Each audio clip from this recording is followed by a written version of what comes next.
To all of you out there, Hallmarkies, Deliver Me a Podcast fans, Postables, whoever you may be, welcome to this very special edition of Deliver Me a Podcast. I am Cammie and my beautiful co-host. Hello, everybody. I am here and I am wearing my Christmas tree sweater, which y'all can't see. Yeah, show it now. Show it now so everybody can see it. It's so fun. I got it the other day, Black Friday, shopping, and I needed a Christmas sweater, so I thought this one was perfect. And today we are getting in the spirit to talk about a very special book coming up. Please welcome author Lindsay Gibson. Hi, Lindsay. Hi. I'm so happy to be here. I love the holiday spirit on this show. This is fun. Yes. We're kind of we're Christmas freaks, you could call us. So you have a new book called The Christmas Coin.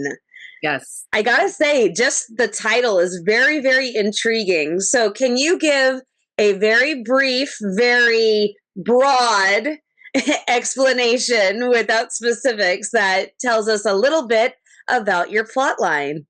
Yeah. So The Christmas Coin follows Amelia Collins, who is a professional ballerina who has a unfortunate career-ending injury that just abruptly ends everything she's known, which is ballet. And she completely uproots her life and moves to northwestern area of Connecticut. She was in New Haven, so she was down in the city for a long time. And she does a complete turnaround with no plan to restart her life. And when she moves into this 1870s old historical farmhouse up there, she has, like I said, no plan. And she finds this coin up in the attic when she's trying to, unpack all her things. And that coin leads her into this journey, I should say, that she did not expect to happen whatsoever. And when she ventures into the town, she meets Ben Walsh, who is the handsome Ben Walsh, and single father. You gotta love a single dad, right? There is something about those single dad tropes. They always get the best looking possible dads for it. Right? Like it's just, and I thought about that, and it made me think of the movie. You know, Bad Moms Christmas. Have you seen that one? It's that funny comedy movie. I've not seen it, but I've heard of it. Yeah, there's something about it. Yeah, it's hilarious. And there's a single dad hot moment. And it's like, you just have to throw that in there. It makes everything better. Lean into it. When I was creating Ben, or writing about him, I was laughing, thinking about that movie. And I was like, yeah, I gotta love the single hot dads. And he's got two daughters who are also ballerinas. And her story starts to unfold alongside him, this town, this coin, and all the things that she discovers. And of course, she falls in love. So, wow. But I mean, a dad of two ballerinas with a former ballerina. Come on. So sweet, so heartwarming. And there's a lot of healing that is involved for her. I mean, her whole life just ended with ballet, but it didn't really, it just shifted. So it did a little turn, so to speak. Yeah. Did you take any inspiration from the ballet from like your personal life? Or we talked about being girl moms. So do any of your girls dance or anything? Well, my youngest daughter, she likes to think that I made the main character from her because she's my ballerina out of all three girls. So I like to tell her, yes, you inspired me for the main character. But actually, funny enough, the story wasn't inspired by that. The story was inspired by when my husband and I, the last home we lived in Connecticut was built in 1784. It's a very old home. And there was one day a couple of years ago that my husband found an old European coin in the, it's not like an attic, it's like a bonus room. Mm-hmm. I hear him come running down the stairs. He goes, look what I just found. And I was like, and I'm holding it. Now, I don't know. Now, in the story, I had to do a lot of research for this coin. And so I had to do a lot of research when he found that coin as well. And it was just so fascinating. And that's when the story started to, the light bulb came on, right? And my husband goes, all right, go make your notes. Cause he could see in my face that like a story was coming. And he was like, all right, fine, go ahead. And now my husband's from Ireland. He's got the Irish brogue and everything. But he didn't know much about the coin either. So that's what started it. And then I started to build out my story from there. So it wasn't inspired by a ballerina. It was a coin. Okay. That's really cool. I love that history. Like, I'm a history nerd. And so I love that you're taking the historical inspiration for the story. And also Connecticut. I grew up in Stamford. So okay. I grew up in Southbury, Connecticut, which is up near here. Yeah. So I was in New England for 40 years, from growing up to college. We're down on the South Carolina coastline for a few years right now. So it's a pace, and it's pretty down here too. Somewhere new, but I'm a New Englander at heart for sure. Yeah. I was really excited to see that it was set in Connecticut because I moved here when I was in junior high, to Florida when I was in junior high, but I just have so many warm, fuzzy memories of Christmas in Connecticut and the snow and like walking over to the nursing home to sing Christmas carols and all of the, I don't know, just it's different in New England. Our snow, it looks like sand. So, I mean, I know. It's the beach. We make sandmen instead of snowmen. It's a whole vibe. And I put all of my favorite childhood memories in this one for sure. I had to. Mm-hmm. Yeah. So everything all the activities mentioned in this story, I've done. And I've done with my girls as well. Yeah. So what's your favorite one that you included in the book that you did in your childhood? Oh, I'd have to say snow tubing for sure. We used to, and even the last time we were in Connecticut, we definitely go to the ski mountains and we do like the real snow tubing, like mentioned in the story, where they pull you up on the rope. You're not walking up yourself, and it's a big hill. And my brothers and I used to love doing that because it's like, you don't have to walk up the hills. You get pulled up. So you could go 100 times. You could be there the whole day. And so we used to do that, and definitely chop down a Christmas tree. We still do that. Even down here, we have to really hunt for a tree down here, but we're a real tree family. And so it was fun to include that scene as well, the tree farm. Yeah. Ooh. Okay, so this is very fascinating, especially the mystery.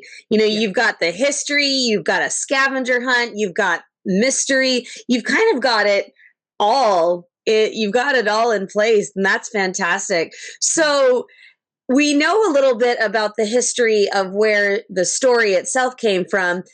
Tell us a little bit about your history. What started you on the path of being an author?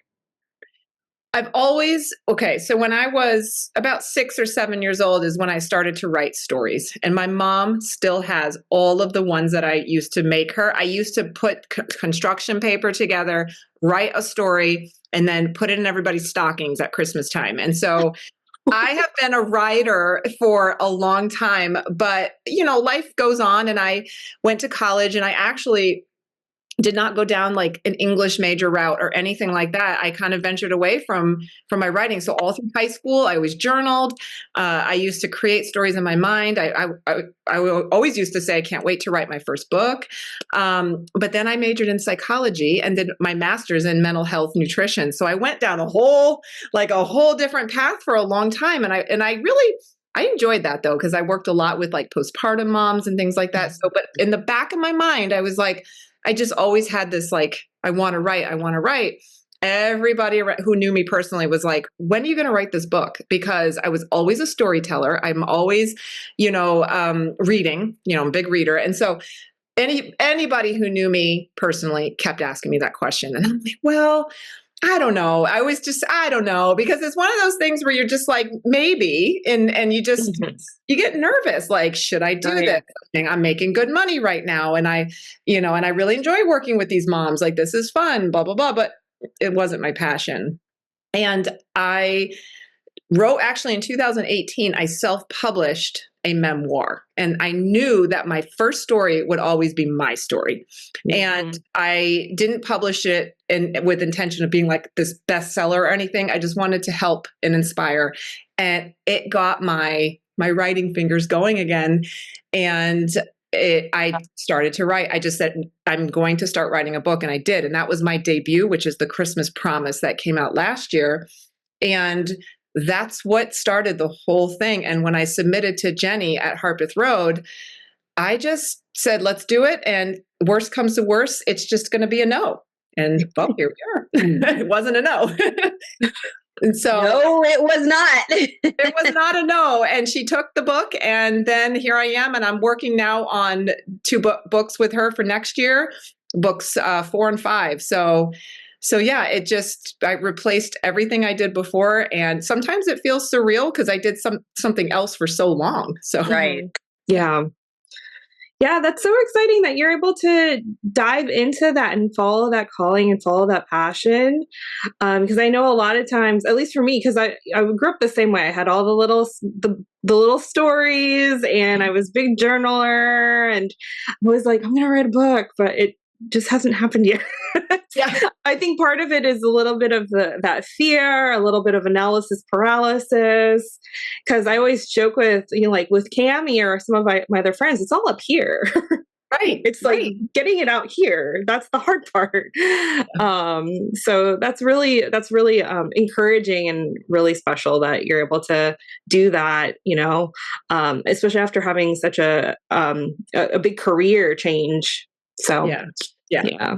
It's definitely a change, but I'm embracing it, and I'm just going with it, and I love every second of it. So it's not easy, but it's Oh yeah, for sure. Is this your 3rd book then? This one is my 3rd book with Harpeth Road. Yes. Okay, so the other one was The Christmas Promise, right? And then Fly Away Summer came out last summer. Okay, gotcha. Yeah, that was my summer book. And then this is my 3rd with her. Okay. Yep. Yeah. So are 4 and 5, are they Christmas themed, or are they something else? What are you doing with 4 and 5? Yep. So book 4, which is going to come out in May, it's my next summer book. Okay. We're going to actually announce it on Friday, so you can stay tuned for that one. But that one's going to take place on Martha's Vineyard. So it's a summer. And it's got horses, and it's got a lot of elements to it that are it's very Martha's Vineyard. So okay, and it's kind of a love triangle. It's got some twist, but yeah, okay. It's got depth. Okay, yeah, and then my Christmas 2025 is set in Vermont, so that one comes out in October of next year. So yeah, wow. So you are really on a Christmas and summer kick. That's what you write about. Wow. Yeah.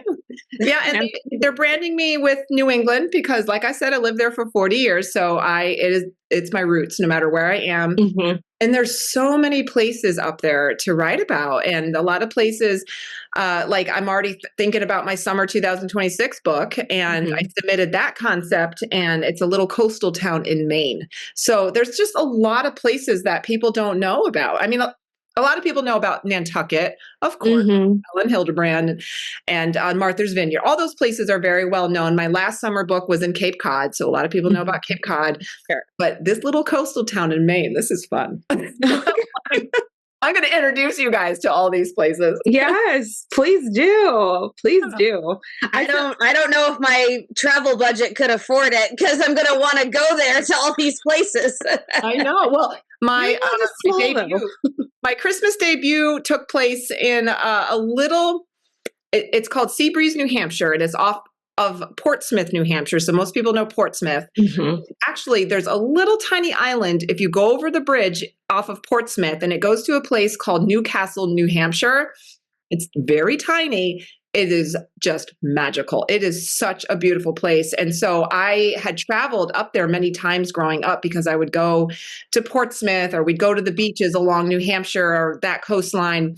And so that debut was really fun. A lot of people were like, is Seabreeze an actual like where is that? And I'm like, it is. I'm like, if you go to Newcastle, New Hampshire, it's a real place. And I'm like, wow. I mean, it's just stunning. I could never afford to live there, but Right. we can travel there in my books. Casey, have you been there? No, I've actually, no, we've not been there. I've been to Maine. We've been to Massachusetts. We went to, where was it? Berkshire, Massachusetts for vacation once. That's where I learned how to ski, actually. I remember it was like this cute little place. There was a children's museum. I was a child at this time, and it was like the coolest museum. And then they had a ski lodge and all of that. So, and then Connecticut, there's in the middle of Connecticut, outside of Hartford, you've got all those tiny, tiny little towns that are so cute. So very Stars Hollow-esque. Oh, yeah, for sure. Actually, I'm from the Stars Hollow town. Oh, you are? Okay. Yes. So Washington. So I grew up in Southbury, but I lived in Washington, Connecticut with my husband and daughters before we moved. And I wrote my debut in Luke's Diner. Luke's Diner? Yeah. That's awesome. So it was very inspirational. I could see why the writer of Gilmore Girls got inspired there. It's just really pretty. Yeah. And so that was where that was, but there's a lot of skiing in my next book, Christmas book. So, because it's Vermont, so yeah, you got to have the ski lodges and all that. So that'll be fun. Yeah, of course. Okay, so turning around back to the Christmas coin, if it were to be made into a Hallmark movie, who would play Amelia and who would play Ben if it were your choice?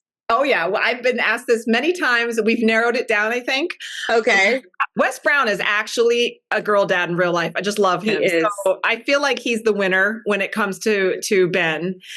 The girl, so many we've come up with, but the actress who, oh gosh, it's drawing a blank. The actress who played in the Nutcracker Christmas. Amy. Yes. Amy Ackner.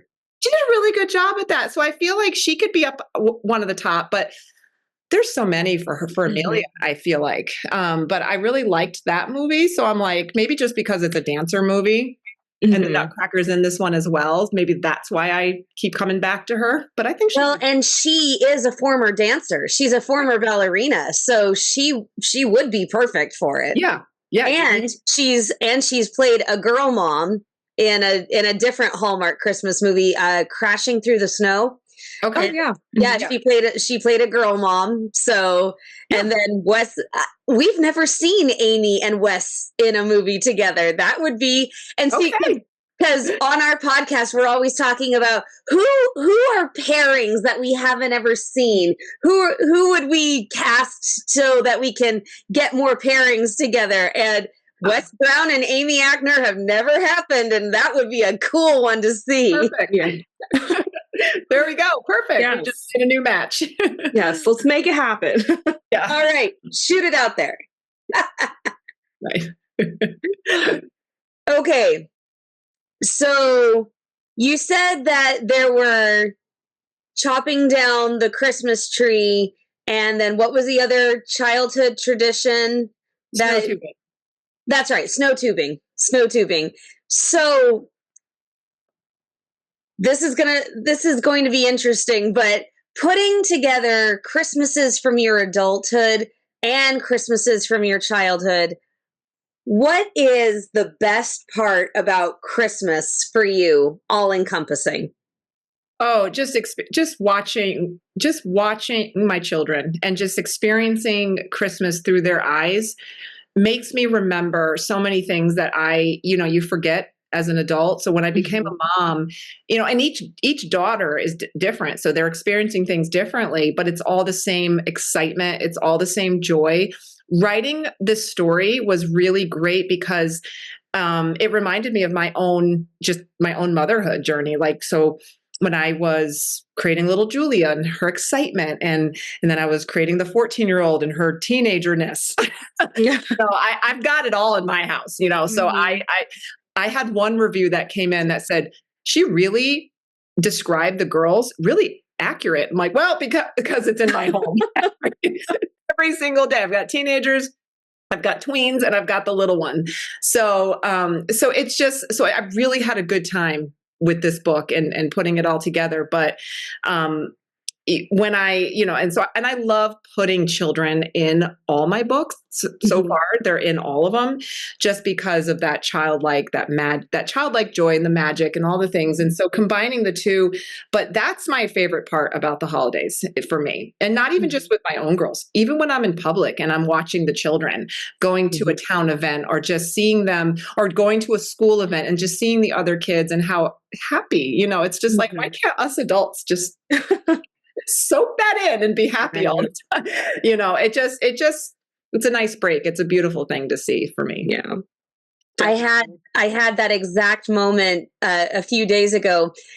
So one of the things that my children always do every year when my husband puts up the Christmas tree, the first thing is they lay under it.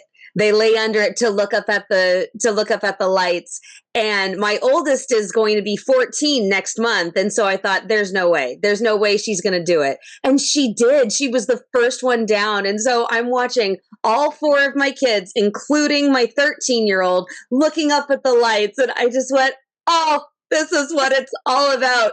And then my 10-year-old, we started decorating the house, and she exploded with Christmas joy. She's, oh, Mom, can I help you put up the Christmas village? Oh, Mom, let's decorate the tree together. Let's put Christmas music on. I'm like, I love you. I know. It's just, I wish we could do that and with each other as adults too. I know. Yeah. And then my boys are 8 and 6, you know, so they're still all in. They're still all in for Christmas, but it was really heartwarming seeing my girls get into it. Mm-hmm. Yeah, so I know exactly what you mean. Yeah. And I think with adults, I feel like there's maybe like a block, like, oh, we don't want to be that crazy person, but it just takes one person to start, and then everybody else may follow. Because at work, my one coworker, she's a little newer, she's also a little younger. She's like, when are we decorating for Christmas? I was like, oh, now we haven't done that, but we can.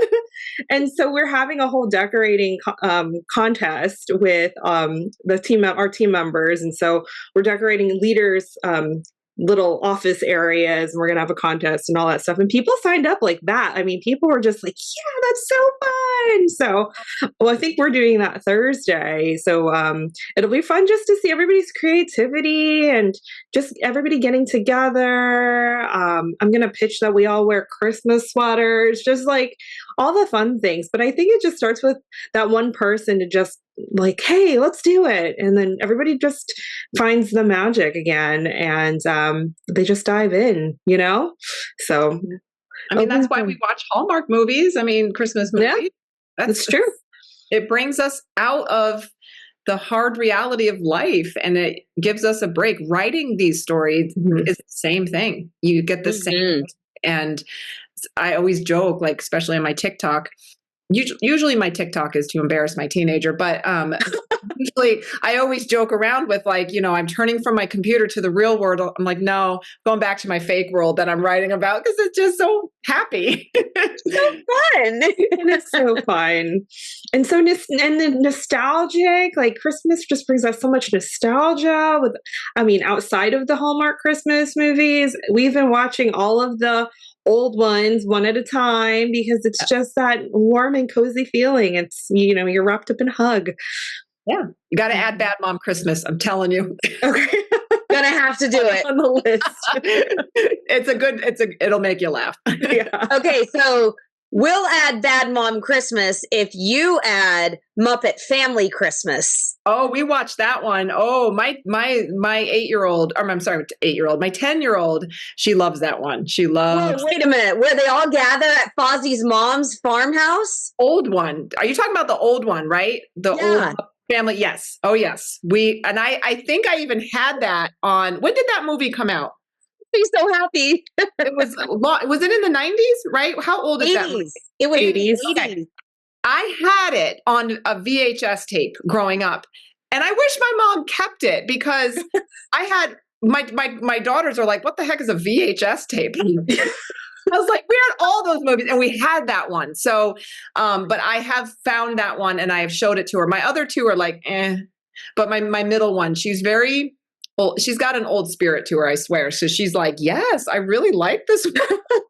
And I'm like, but she makes fun of the graphics, of course, with all these movies. Of course. Sure. Yeah. No, it's not Christmas in this house until we watch a Muppet Family Christmas and a Muppet Christmas Carol. Oh, okay. Oh, love it.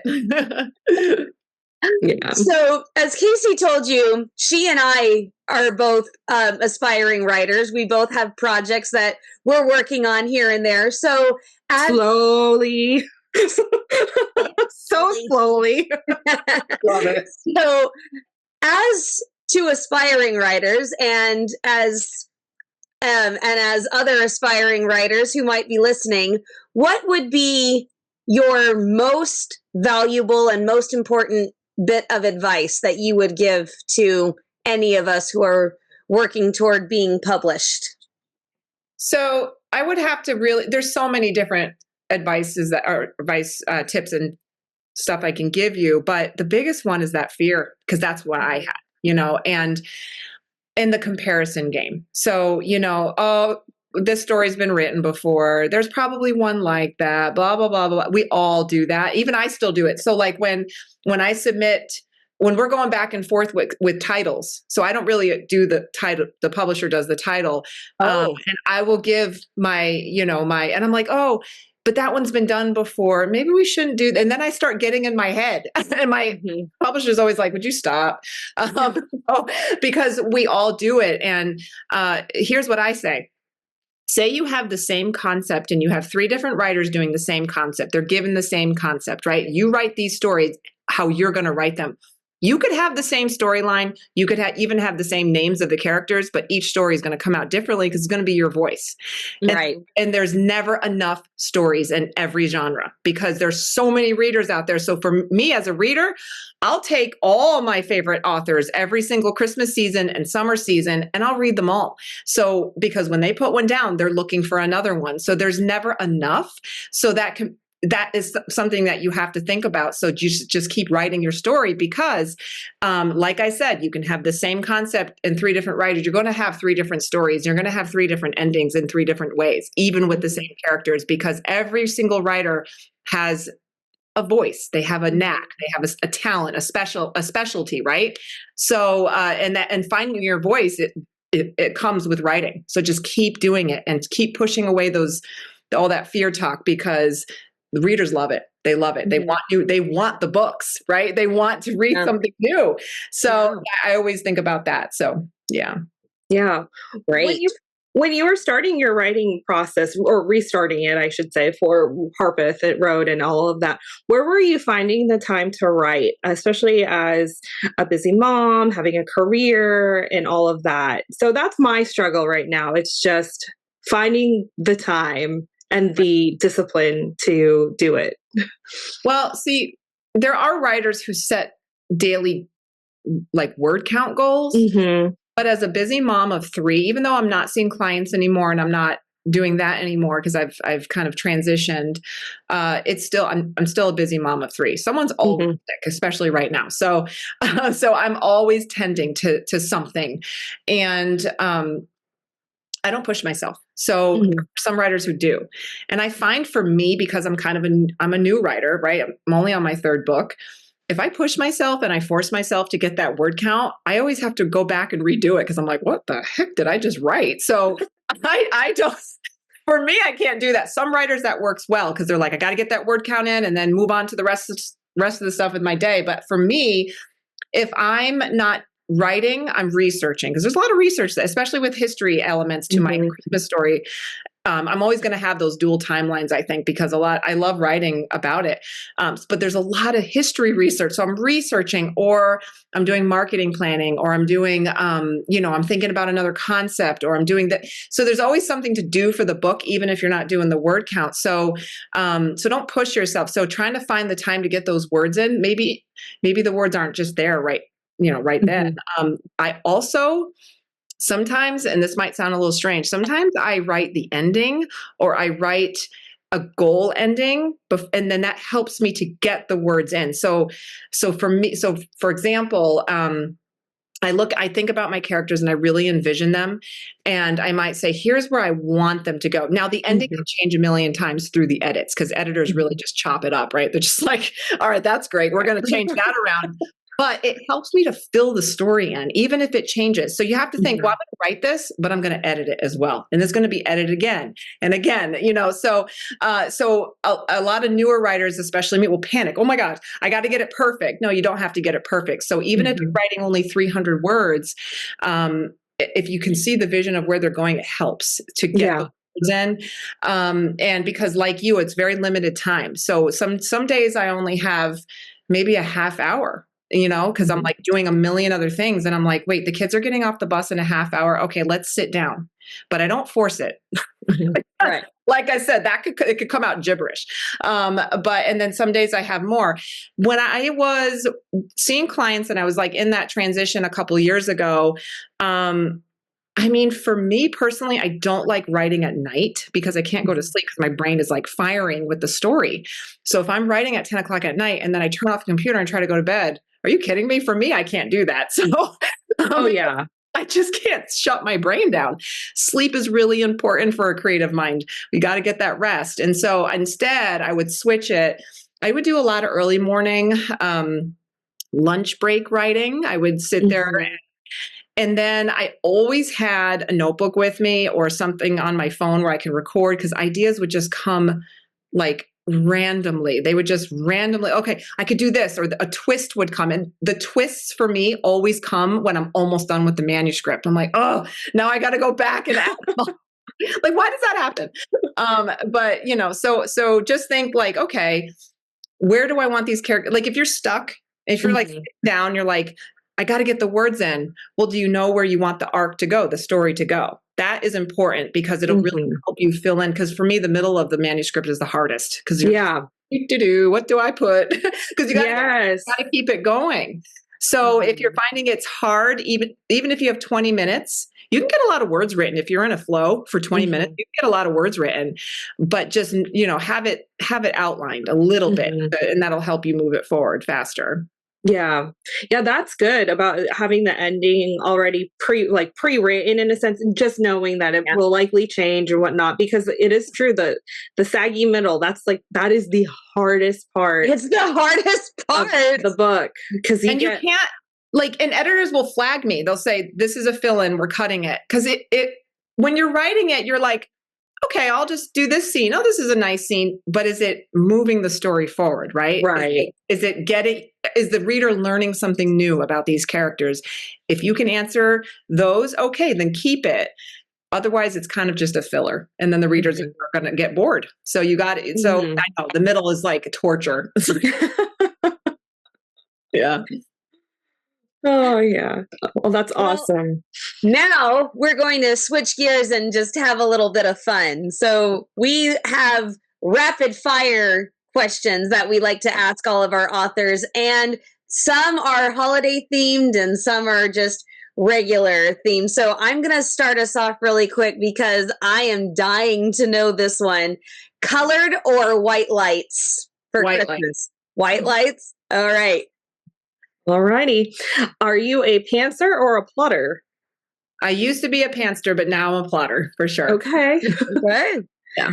What's your go-to writing snack? Oh, I make these chocolate granola protein balls, and I make them from scratch, and I make a ton of them, and they're super. I need to post that on my blog. Yeah, you do. Yeah, you should. Yeah, or a ton of coffee. That's our snack. Facts. That's Casey's area of expertise. Yep, she's the coffee drinker. Yeah. Grande Americano. Let's see here. You answered this one already. Best time to write. You said mornings. I'll skip that one. And then best way to combat writer's block. Exercise. So for me, well, if I can, sometimes I can't, but Pilates is my writer's block go-to. So I'm also trained as a teacher. But I get down on the mat and I move my body. And even if it doesn't solve it, I feel calmer. So I don't beat myself up so much. Yeah. Your mind is in a much more peaceful place. If you don't have the answer, then at least you're calm. Yeah. Right. Or I just go to bed. I'm like, you know what? Tomorrow's another day. Right. Tomorrow's problem. Yes. When you are creating a certain project, a certain manuscript, what would you say is the most difficult part of that writing process for that project? Is it coming up with the inspiration? Is it what would you say? The inspiration for me is not hard because it just randomly comes and then I write the concept down. So that part's not so bad. It's the developmental edits. It's the first round of edits because in my mind, I've got it set, but then the editor comes in and is like, no. So yeah. So frustrating. So you have to kind of let it go. You have to put the ego down and say, this is what they're trying to do. Let's, and trusting the process is really hard. And that's the hardest part for me in the entire process is trusting those editors. And I mean, unless it's like really like, no, I don't agree with that, but usually I don't.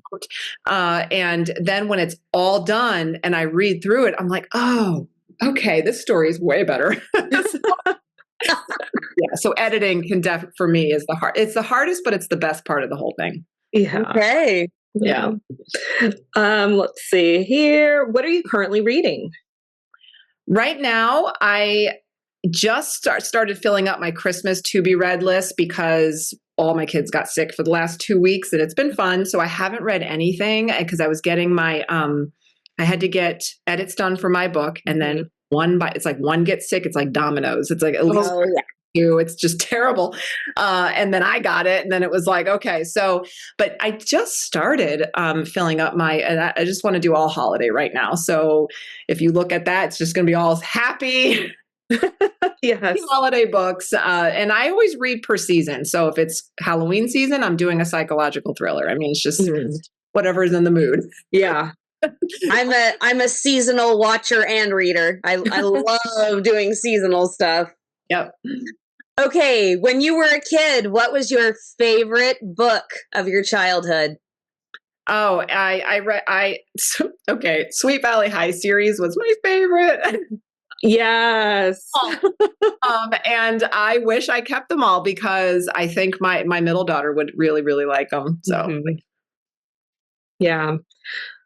I definitely devoured those books from the library, checked them all out.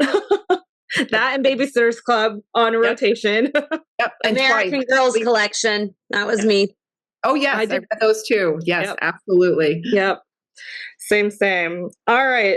What is your favorite or the best Hallmark Christmas movie, in your opinion? Oh, gosh. Pick your favorite star in the sky.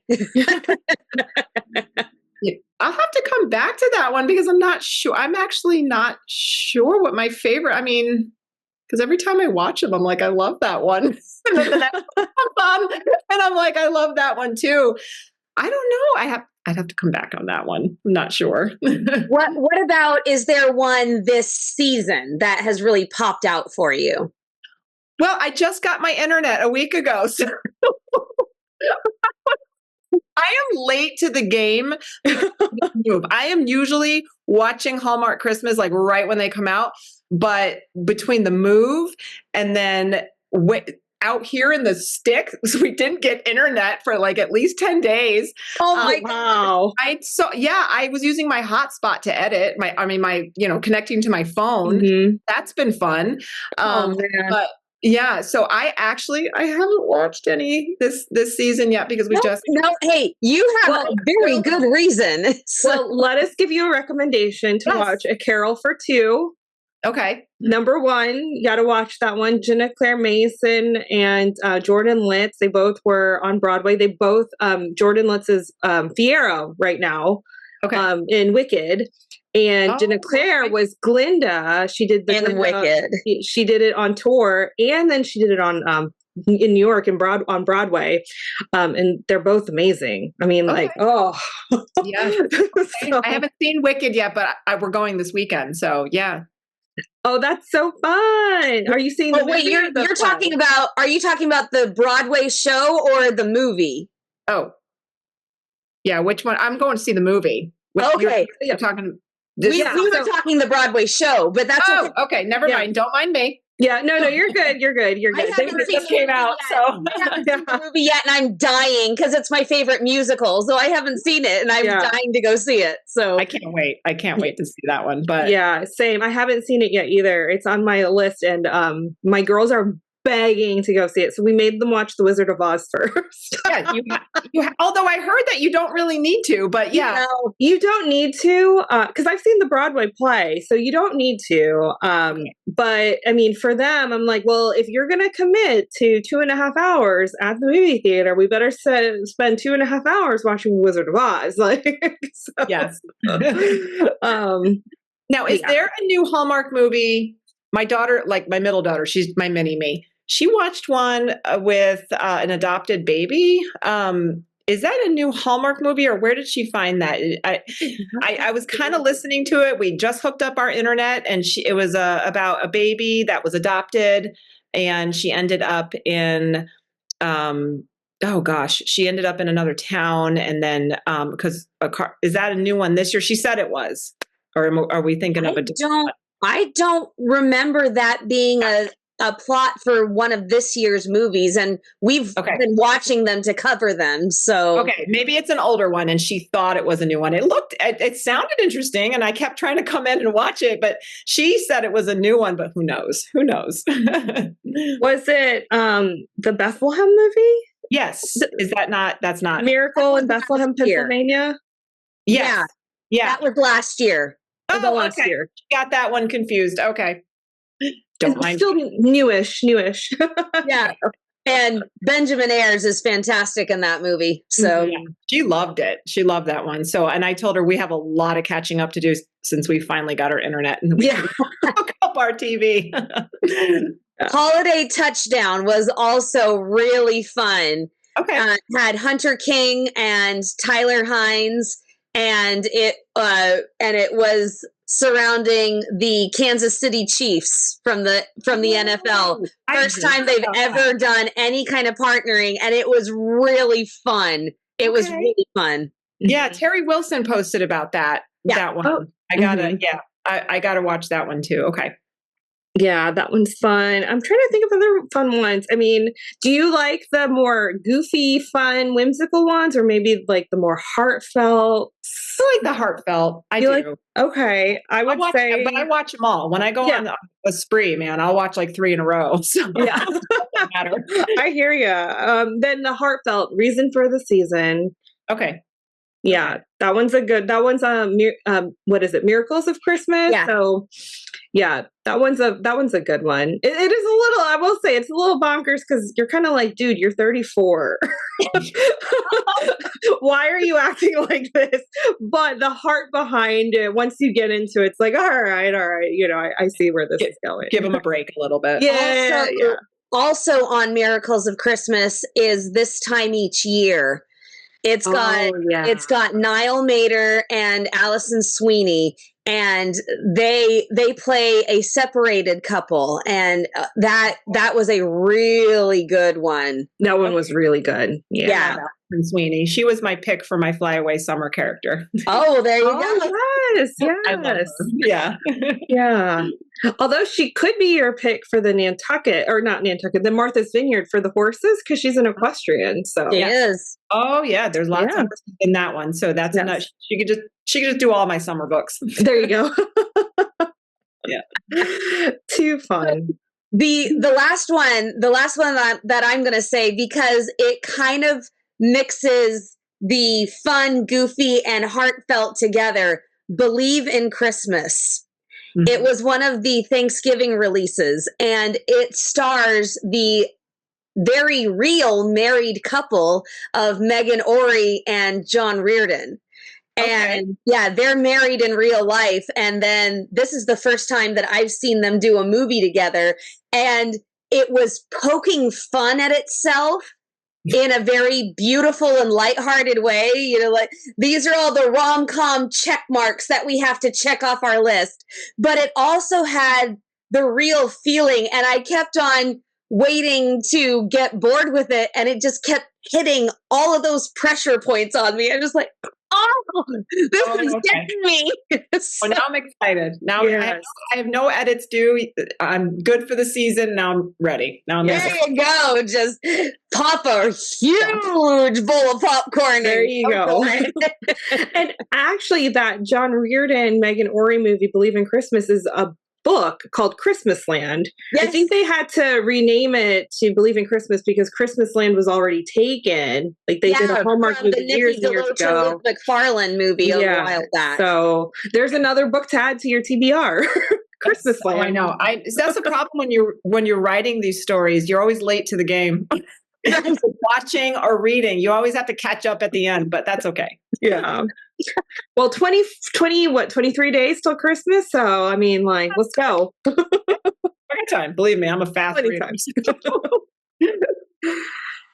Well, this has been so fun. Yes, thank you. I love chatting with and talking about anything Christmas. So yes, this is fun. Ooh, then let's press stop record and just keep going. That's right. I love it. Well, thank you so much, Lindsay. And tell us how people can find you. And most importantly, is your book already on sale? The Christmas Coin.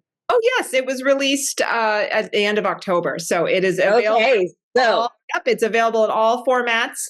And you can find me, my website's lindsaygibson.com. I'm on all the socials, author Lindsay Gibson, even TikTok, even though my teenager hates it. And